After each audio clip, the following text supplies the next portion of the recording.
Hey guys, welcome back to the channel. Whether you're here to compare apps, learn something new, or just stay updated, you're in the right place. Let's jump straight into it. Alright guys, welcome back to the channel. Today we're talking about how to get an Apollo Pharmacy gift card in 2025. Whether you want to buy medicine for yourself or gift someone a handy way to cover their healthcare needs, Apollo Pharmacy gift cards can be a great option. So let me walk you through how to get one easily and safely. The first way to get Apollo Pharmacy gift card is directly through their official website or app.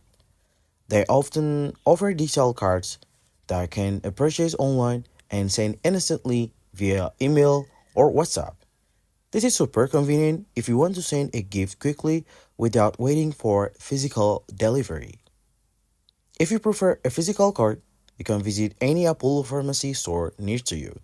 Just ask the counter and they will help you pick a gift card with your preferred value.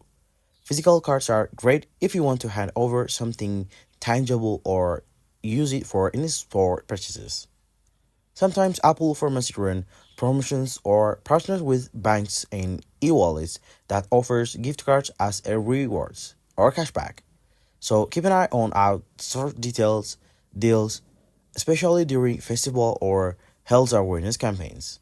Signing up for their newsletter or following their social media page can help you stay updated. Once you have the card, using it straightforward, whether in a store or online. Just enter the card, give the card details during checkout, and the amount will be deducted from your card balance. It's a smooth way to pay without worrying about cash or cards. That's basically it. It's a way to get it and use Apple Pharmacy gift cards in 2025. And thanks for watching. If this helped, please like, comment your questions, and subscribe for more tech tips guide. Catch you in the next video.